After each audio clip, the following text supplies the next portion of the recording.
The brass bell above Mike's tactical chimed as Rachel Winters pushed through the heavy glass door. Gun oil and gunpowder hit her nostrils. She stood quietly in her orange street sweeping uniform, stained with road dust, clutching a clear plastic bag containing a strange pistol she'd found in a dumpster. Hey, hey, hey.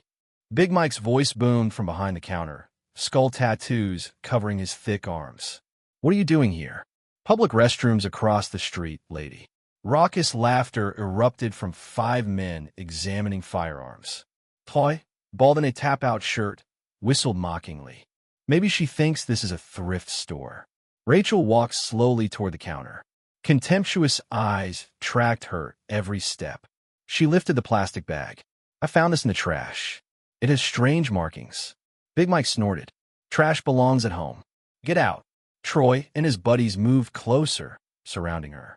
Rachel's eyes swept the store in a quick tactical scan, cataloging every exit, every potential weapon, every threat in under 2 seconds. Lisa, the sole female employee, tried to intervene. Let me help. No, Big Mike roared. Get this crazy woman out of here. Troy snatched the bag. Let me see what our trash collector found. He pulled out the pistol, eyes widening. Rachel spoke quietly. HK Mark 23 Sockham variant. You shouldn't touch the trigger. The room erupted in laughter. Big Mike slapped the counter. Did you just finish Googling that? Only Navy SEALs have this weapon. Troy tossed the gun carelessly onto the counter. Probably fake. Big Mike advanced, pressing against Rachel. I'm giving you 10 seconds to get out. Otherwise, I'll drag you out by the collar. Rachel stepped back, her hand unconsciously adjusting her bag strap. An old veteran in the corner narrowed his eyes with sudden interest. 1, Mike counted. I just want to know about the gun, Rachel said. 2, Mike's grip tightened on her collar. 3, as Mike reached to grab her, Rachel's hand moved in a blur, a precise wrist lock that forced the big man to release his grip. The entire shop froze. What the hell did you just do? Big Mike stared at his aching wrist. Troy and his friends surged forward. Rachel's body automatically shifted into a perfect defensive stance. Troy attempted to grab her from behind. She pivoted smoothly, using his momentum against him. Another man threw a punch that she redirected into his companion. The exchange lasted less than 4 seconds, leaving Troy on the ground. The old veteran took a step forward. Wait, that's Krav Maga. Lisa's phone rang urgently. She answered, her face going pale. Mike, Fort Liberty just called, but Mike wasn't listening. More customers joined the confrontation. Rachel found herself surrounded by 6 hostile men. When 3 rushed her simultaneously, muscle memory took over. She dropped Troy with a leg sweep, dodged a haymaker, and redirected it into the 3rd man's solar plexus. Her movements were economical, precise. As her uniform shirt pulled during the scuffle, the old veteran caught a glimpse of something. That's a ghost unit tattoo. Mike, Fort Liberty says there's an emergency. Lisa shouted. Shut up. I'm busy, Mike bellowed. The gun on the counter began to vibrate. Rachel noticed immediately. This weapon has a beacon. Someone's tracking it. Troy looked up at her with new fear. Who are you? Rachel picked up the pistol, checking its serial number. Ghost 77 Alpha. This belonged to Captain Morrison. The old veteran's voice trembled. Morrison? He went missing 4 years ago. Suddenly, the front door exploded inward. A tactical team flooded the shop, weapons raised. Freeze. Nobody move. Big Mike threw his hands up. I'm the owner. This is a misunderstanding. An officer entered, scanning the room. Colonel Hayes stepped forward, his expression shifting from tactical assessment to recognition. We found it. But who are you? Rachel stood calmly. Colonel, you might want to secure the perimeter. This beacon's been active for 12 minutes. Whoever lost this knows exactly where it is now. Hayes studied her stance, her grip. You're military. Rachel corrected. Now I sweep streets. Big Mike found his voice. She's a thief. She brought stolen property into my store. The tactical team held their positions. Hayes's eyes hadn't left Rachel. Something about her was ringing every alarm bell in his military mind. Ma'am, I'm going to need you to slowly place the weapon on the counter, Hayes said. Rachel complied. As she set the pistol down, her sleeve pulled back, revealing more of the tattoo. Hayes's intake of breath was audible. My God! Helicopter rotors outside grew louder. The windows rattled. Lisa's phone rang again. Mike, you need to hear this. They're saying General Morrison is... The door burst open. A figure in dust-covered military fatigues rushed in. 4 stars gleamed on his shoulders. General Morrison's eyes swept the room, stopping dead when they found Rachel. Every military person snapped to attention. This was Thomas Morrison, a legend in special operations circles. Rachel, his voice cracked with disbelief. Phantom 7, you're alive. The silence was deafening. Big Mike's mouth hung open. Everyone realized they'd made a terrible mistake. Rachel sighed heavily. Hello, General. Long time. Morrison took 3 steps forward before dropping to one knee. I'm sorry, he said, voice thick with emotion. I'm so sorry for leaving your team behind. Troy's voice squeaked. Who is she? Colonel Hayes stepped back and delivered a crisp salute. Silen Stormkong, Mom. The tactical team followed suit. The woman they'd been mocking wasn't just military. She was a legend they'd thought was dead. Morrison remained kneeling. Operation Nightfall. We thought when the compound exploded, we thought no one survived. Rachel handed him the pistol. I found this in the trash. The beacon activated. Yes. Morrison stood slowly. We have a situation. Delta team is pinned down, ambushed. Same sector where, he trailed off. Kandahar, Sector 7. Rachel said quietly. How many? 12 souls. They walked into the same trap your team did 4 years ago. We've lost contact. They have maybe 4 hours before. Morrison's voice broke. Rachel, no one knows that terrain like you do. You're the only one who survived it. Big Mike stumbled backward. No, this can't be. The old veteran spoke up. They said no one survived the nightmare of Kandahar. 40 enemy combatants, 8 operators, building rigged to blow, but someone got half the team out before. Before I couldn't save the other half, Rachel finished. And now you want me to go back.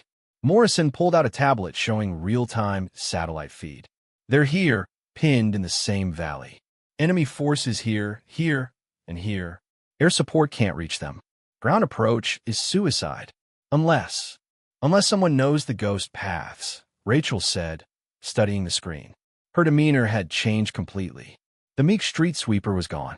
She took the tablet, her fingers flying across the screen, marking positions, drawing routes.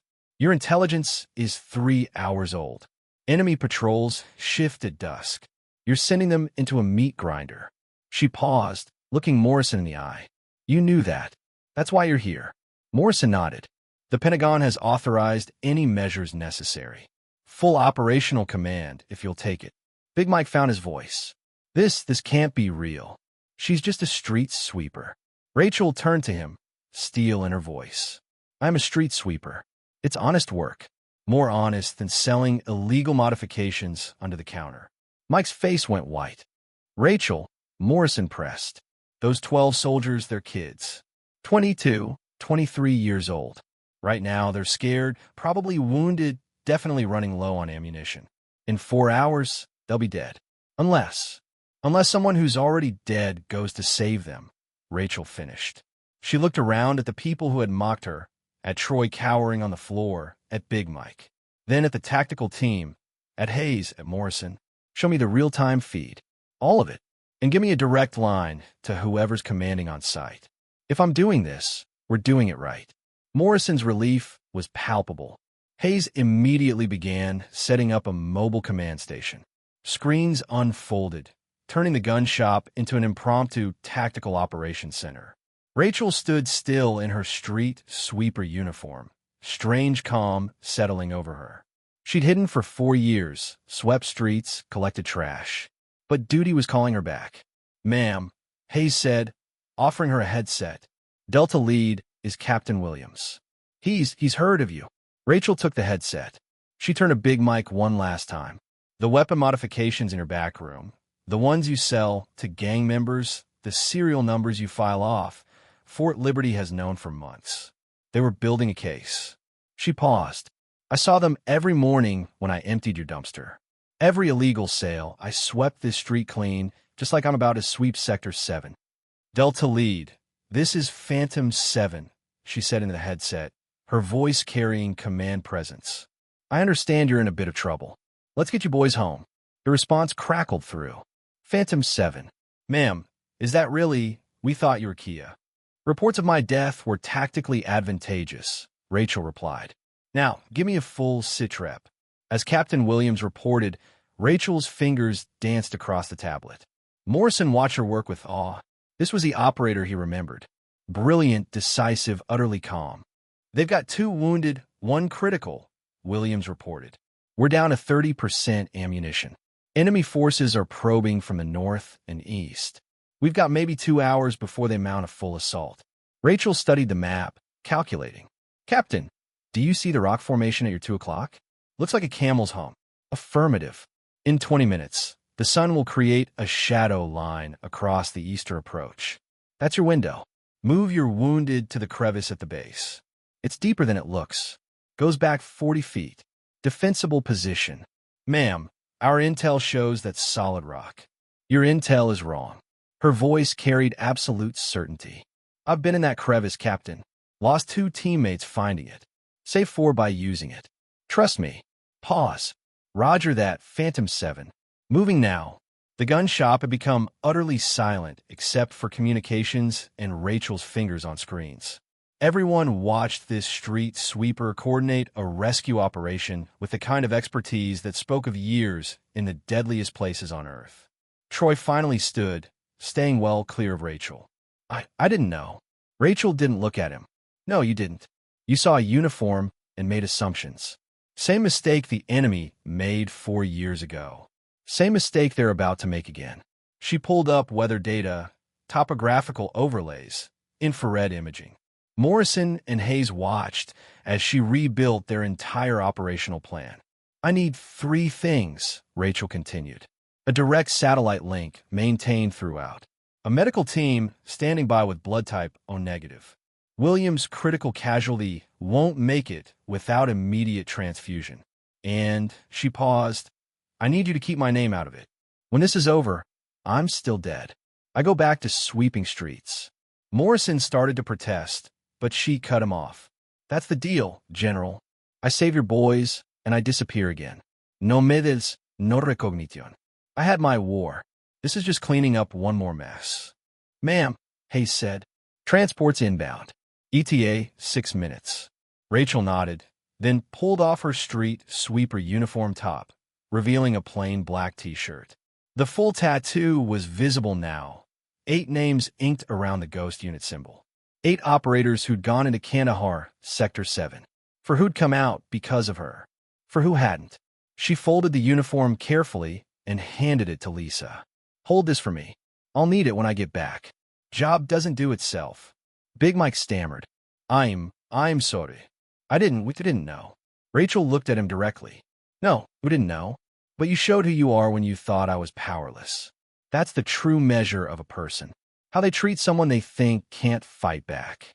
The sound of approaching helicopters grew louder. A Blackhawk descended toward the parking lot. Morrison pulled out an equipment case. We brought your kit. We kept it just in case. Rachel's expression flickered. You kept gear for a dead woman. We kept gear for a hero, Morrison corrected. As the Blackhawk touched down, Rachel stood at a crossroads. Behind her was 4 years of peaceful anonymity. Ahead lay Kandahar, Sector 7, and 12 young soldiers who would die without her. Tell Captain Williams to hold position for 20 more minutes, she said, walking toward the door. Phantom 7 is coming to bring them home. The last image burned into everyone's retinas was Rachel Winters walking toward a military helicopter with the bearing of someone who had walked through hell before and was willing to do it again. Not for glory, but because it was the right thing to do. As the Blackhawk lifted off, Big Mike stood in his shop, hands shaking as he realized how close he'd come to physically assaulting a genuine hero. Troy and his friends huddled together, their aggression replaced by profound shame. Lisa still held Rachel's uniform, tears streaming. The old veteran stood at attention, rendering a salute. The clock was ticking. 12 lives hung in the balance. And somewhere between Fort Liberty and Kandahar, a street sweeper was transforming back into one of the most lethal operators the military had ever produced. Inside the Black Hawk, Rachel Winters ceased to exist. What emerged was Phantom 7. The crew chief handed her the equipment case. The gear was exactly as she'd left it 4 years ago, maintained meticulously. "Ma'am," the pilot's voice crackled, "General Morrison wants to know if you need anything else." Rachel pulled on the vest. "Tell him I need the real-time feed patched directly to my HUD and have medical standing by with 4 units of O-negative, not 2. Williams is understating his casualties condition. The satellite feed showed Delta Team's position, heat signatures backed against a cliff face, surrounded by dozens of enemy contacts closing in. Morrison's voice came through. "Phantom 7, be advised. Enemy strength is greater than initially reported. Count 40-plus hostiles." "Copy. Just like old times." The Blackhawk banked sharply. Rachel studied the terrain, overlaying memory onto current intel. For years had changed little. The path she'd carved through them in blood remained. 2 minutes to LZ, the pilot announced. Rachel completed her equipment check. She pulled out a small, worn photo, 8 faces smiling back. "For you guys," she whispered. The Blackhawk touched down. Rachel was out before the skids fully settled, disappearing into darkness. In the gun shop, everyone watched her navigate terrain that would challenge a full platoon, taking routes that didn't appear to exist until she revealed them. "How was she doing that?" Troy whispered. The old veteran answered. "Experience. She's seeing every patrol she ever ran, every ambush she survived. That landscape is written in her muscle memory. 20 kilometers of hostile territory covered in 43 minutes. Delta Lead, this is Phantom 7. I'm 1 click from your position. Status." Williams' response was strained. "Taking sporadic fire. Martinez is critical. Gut shot. Lost a lot of blood. Enemies massing to the north. Negative on that timeline. You got 30 minutes max. They're waiting for their technical vehicles." Rachel reached a vantage point. Through her scope, she could see everything: Delta's position, enemy forces, and the routes they'd need to survive. "Captain Williams," she said, marking positions. "In 15 minutes, I need you to fire everything you have at grid 774. Don't aim to hit. Aim to make noise. Ma'am, that'll leave us dry. Trust me, when you run dry, fall back to the crevice I marked. Do not stop. Do not return fire. Just move." Back at command, Morrison leaned forward. "What's she planning?" Hayes studied the display. Oh my God. She's going to draw them off, make herself a target." The awful brilliance became clear. By having Delta expend ammunition in a massive display, she'd convinced the enemy they were making a last stand. When the team went quiet, enemy forces would assume they'd been eliminated. Meanwhile, Rachel would create chaos, pulling attention away. It was tactically sound, also borderline suicidal. "Executing in 5, Rachel announced. She positioned herself on a ridgeline overlooking 40-plus fighters.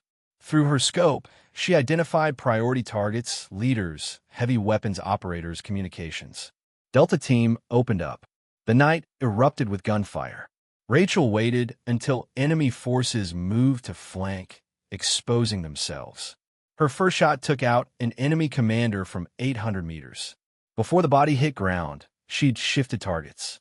7 shots, 7 kills, each chosen to create maximum confusion. "Delta Lead. Move now," she ordered. Thermal signatures showed Delta falling back, carrying their wounded. Enemy forces, focused on the new threat, didn't notice. Rachel displaced immediately, following routes she'd memorized. The enemy response was predictable, suppressing her previous position, flanking movements on escape routes they assumed she'd take. From her new position, she engaged again. 3 precision shots, then smoke grenades.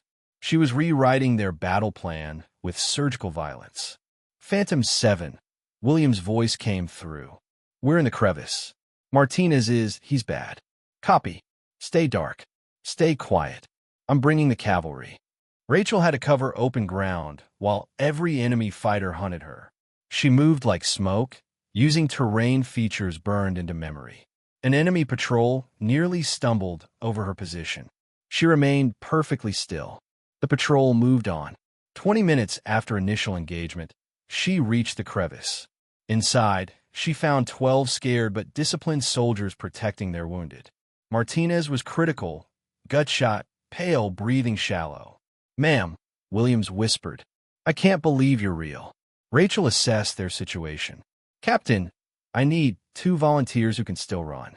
We're going to split their force." 2 Delta operators stepped forward. Rachel handed each charges and a simple map. "Set these at the positions I've marked. Don't try to be heroes. Set and get clear." She addressed the rest. "When the charges blow, we move south through the ghost paths. It's going to be hard, especially carrying wounded, but it's the only way. Anyone who falls behind dies. Clear." Nods all around. The volunteers slipped out. Rachel turned to Martinez, checking his wounds. The field dressing was good, but insufficient. "How long?" Williams asked quietly. 2 hours, maybe less. The extract point is 90 minutes. If we push hard, it'll be close. The charges detonated in sequence. Enemy forces split their attention. "Move," Rachel commanded.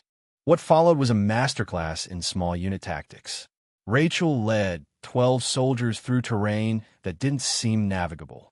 She set a brutal pace, precisely calibrated to what the team could maintain. Twice, hostile patrols passed close enough to hear conversations. Each time, Rachel adjusted their route, keeping them outside detection. Contact left. An enemy patrol stumbled into their flank. Rachel reacted instantly, dropping 2 fighters. The brief firefight was vicious but decisive. "Martinez is crashing," the medic reported. "He needs blood now." 10 more minutes, Rachel said. She keyed her radio. "Viper Base, this is Phantom 7. Package moving to extract. Have medical standing by for immediate trauma intervention." Morrison's voice came back. "Copy, Phantom 7. QRF is holding at phase line gold." They could hear helicopters now, but between them and salvation lay 500 meters of open ground. "Hold here. I'll clear the route," Rachel said. Before anyone could protest, she vanished. On satellite feeds, watchers saw her ghost across the open ground. 2 enemy stragglers never knew what hit them. "Clear. Move now fast." Delta team burst from cover, carrying their wounded. The open ground disappeared under desperate feet. Behind them, pursuing enemy forces grew closer. Blackhawks appeared, door guns already tracking threats. Delta reached the landing zone as first enemy fighters crested the ridge. The miniguns opened up, creating a wall of lead. "Load the wounded first," Rachel commanded, lifting Martinez's litter into the bird. Enemy RPGs began impacting around the LZ. "That's everyone," Williams shouted. "Ma'am, get in." Rachel took one last look at Kandahar, Sector 7, then hauled herself into the Blackhawk as it lifted off, RPGs exploding where they'd been second before. Inside, medics worked frantically on Martinez. "He's stable," the lead medic announced after 10 minutes. Close but stable. Relief was palpable. Delta team members openly wept. They'd gone into hell and come out intact. Williams moved beside Rachel. "Ma'am, I don't know how to thank." "Don't." Her voice was quiet but firm. "Thank me by being better. Train harder. Think smarter. Don't end up in a position where someone has to die to save you." The flight back was quiet. Rachel stared out at the dark landscape, perhaps seeing ghosts of missions past. Back at Mike's Tactical, the crowd watched the successful extraction in stunned silence. Morrison appeared on screen. "Outstanding work, Phantom 7. The Pentagon wants to debrief immediately. There's talk of recognition." "No." Rachel's voice cut through. "We had a deal, General. I'm dead. Remember? This never happened. Rachel, you just saved 12 lives. I deserve to sweep streets in peace. That's all I want. All I've wanted for 4 years. Let me stay dead." As the helicopters approached base, a crowd had gathered. Rachel emerged last, still in tactical gear, blood on her hands, looking utterly out of place among the celebration. She walked through without acknowledgement, heading for the command center. Behind her, Delta team called out thanks, praise, offers. She didn't respond. Phantom 7 was already fading. Rachel Winters reasserting herself. In Mike's tactical, the immediate drama was over, but consequences were just beginning. Big Mike stared at his shop, at his own hands that had threatened a genuine hero. Lisa approached him. "Mike, I'm giving notice. Effective immediately." He didn't even look up. "Yeah." Troy and his crew slunk out. Their phones buzzed with notifications. Someone had been streaming the entire event. Videos were going viral. Their faces, their words, their actions, all preserved for the world to judge. Within hours, the backlash began. Video titles were brutal. Comment sections filled with outrage. Demand for justice, calls for boycotts. By morning, protesters had gathered outside Mike's tactical. The local news picked up the story. Then national outlets. The investigation into his illegal weapons modifications accelerated.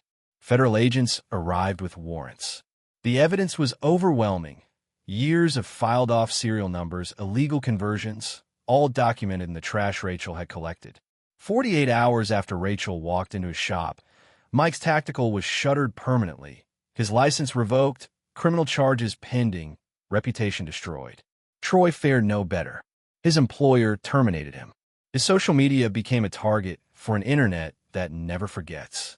3 months later, mail at Fort Liberty included an unusual item, a job application for janitorial services. The name, Michael Brennan, former owner of Mike's Tactical, seeking the same work performed by the woman he'd threatened. Rachel Winters returned to her route the Monday after the rescue. Same uniform, same schedule, same quiet dedication. Those who knew watched her differently now, with respect, awe, a touch of fear. But she didn't acknowledge the change. She swept streets with the same precision she'd once cleared buildings. She collected trash with the same attention to detail. She served her community in the most fundamental way possible, by keeping it clean, safe, ordered. No glory, no recognition, just service. Sometimes late at night, she received encrypted messages. Former teammates checking in. Mission updates. Offers to return. She deleted them all. Phantom 7 was dead. Let her rest. But 6 months after Kandahar, she noticed surveillance, professional work, multiple vehicles rotating teams. Someone was watching her. She found the answer on a Thursday evening, emptying the dumpster behind a veterans clinic. A simple note tucked under medical waste. Nightshade lives. They're coming for all of us. Gee. Rachel's hands didn't shake as she read it. Nightshade, the operation that had gone wrong, that had killed half her team, that had supposedly died in Kandahar's ruins. And Jay Jackson, her second in command, whose dog tags had been recovered, but whose body had never been found. She burned the note immediately, then went back to work. But that night, for the first time in years, she accessed her hidden cache, the safe house, weapons, identities she crafted. Inside the safe, beside medals and photographs, lay operational files, names, dates, connections that painted a picture of betrayal. Nightshade hadn't been a failed operation. It had been a cover-up.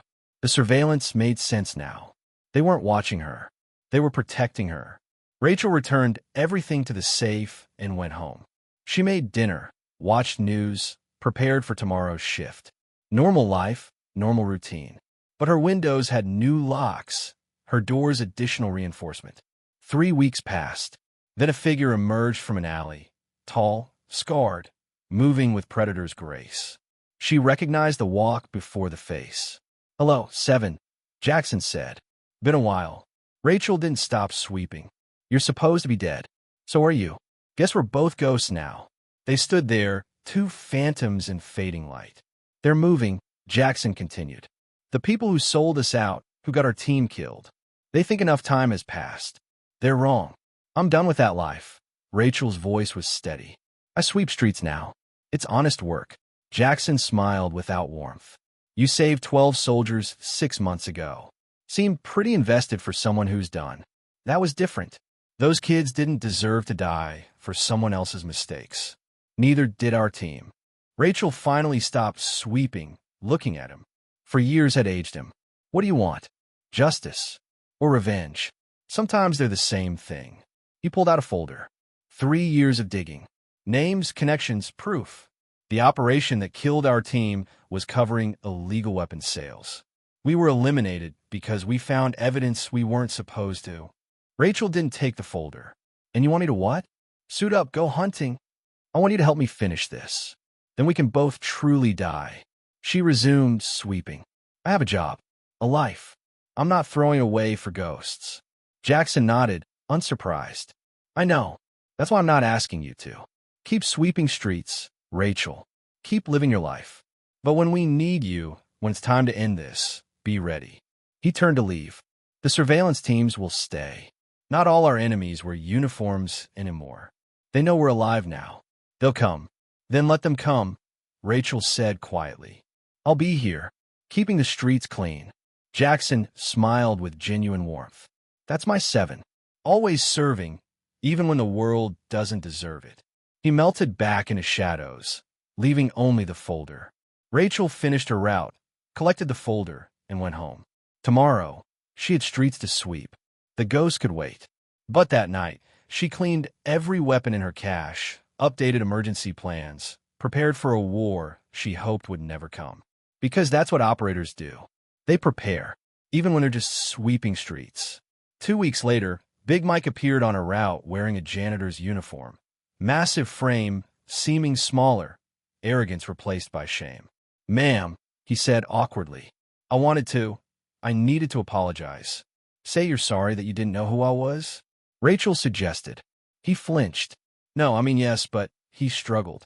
I came to say you were right about measuring people by how they treat those who can't fight back. I failed that test. Been failing it my whole life.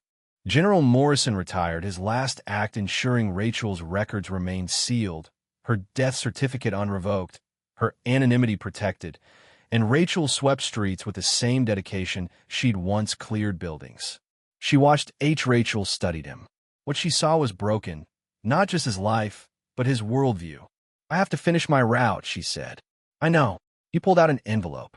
It's not much, probably insulting even, but it's what I could save. For veterans programs, or whoever needs it. The envelope was thick. Guilt transformed into cash. Rachel took it anyway. I'm sorry, Mike said finally. Not because of who you are. Because of who I was, who I've been. I'm trying to be better. Rachel nodded once, got back in her truck, and continued her route. The envelope contained $8,000 cash. She donated it that evening to a shelter for homeless veterans. No name attached, no recognition sought. Time passed. Rachel swept streets. Jackson's war happened somewhere in shadows, occasionally touching her world. A news story about a defense contractor's resignation, a Pentagon official's fatal accident, a senator's suicide. She read between the lines, recognized patterns, and kept sweeping. 1 year after the Delta rescue, another note appeared. It's done. Nightshade is burned. The guilty have paid. You're free. Thank you for the time. Gee. She burned this note too, but kept the last line in memory. Time. That's what she'd given him by staying visible, staying static. A target to watch while the real operation happened elsewhere. The surveillance disappeared within days. The war was over. The ghost could rest. Rachel Winters continued sweeping streets. 5 years now, since Mike's tactical. The shop had become a community center, children playing where gun racks once stood. Troy had found work in another state. He'd sent a letter once, an apology, genuine if clumsy. She hadn't responded, but she'd noted the effort. Delta team thrived. Captain Williams made major. Martinez survived, medically retired but alive with a family that existed because a street sweeper had remembered ghost paths. Her community with the same protective instinct. She served without fanfare, without recognition, without need for validation. Her apartment remained Spartan but comfortable. Her weapons cache gathered dust but stayed ready. Her memories haunted but didn't control. She found peace in simplicity, purpose in service, redemption in the daily act of making things clean. One evening, Lisa appeared at her building entrance. Rachel, I wanted to thank you. For what? For showing me what courage looks like. What service means. I went back to school after leaving Mike's. Became a paramedic. I save lives now, because you showed me that everyone can serve. Everyone matters. You made your own choices. Maybe, but you showed me different choices existed. Lisa shifted nervously. I also wanted you to know there are others. People who saw what happened, who changed. Troy volunteers at the Veteran Center now. Some customers started a program helping female veterans. The past is past, Rachel said. But it shapes the future, Lisa countered. Your story changed lives, made people think, reconsider, do better. That's a kind of service, too. After Lisa left, Rachel stood in her apartment, looking out at the city she protected. Street lights beginning to glow. Ordinary people living ordinary lives, unaware of battles fought in their name, prices paid for their peace. Tomorrow she'd rise early, put on her uniform, and sweep streets. She'd collect trash and maintain order and serve without recognition. Because that's what warriors do when the war is over. They find new ways to serve, new battles to fight, new purposes to fulfill. But tonight, she allowed herself a moment close to pride. Not for operations completed or enemies defeated, but for the simple fact of survival. She'd endured loss, betrayal, violence, isolation. She'd been broken and rebuilt. She'd served in war and found peace in the humblest of services. Her phone buzzed, the secure one. She checked it. A single photo, 8 faces in tactical gear, young and alive and ready to serve. Her team before Kandahar, before Nightshade. But now, photoshopped with impossible skill, 12 more faces had been added. Delta team, alive because of her. No message, just the image and the understanding that some bonds transcended death, that service created families beyond blood, that sacrifice echoed through generations. Rachel deleted the photo, but kept the memory. Tomorrow would bring new streets to sweep, new purposes to fulfill. The war was over, but the mission never ended. It just changed shape, found expression in different uniforms. On a building across the street, a figure watched through night vision optics. Phoenix 1 confirmed. Subject maintaining normal patterns. Copy, Phoenix 1. Maintain Overwatch. Protect the Protector. A new generation taking.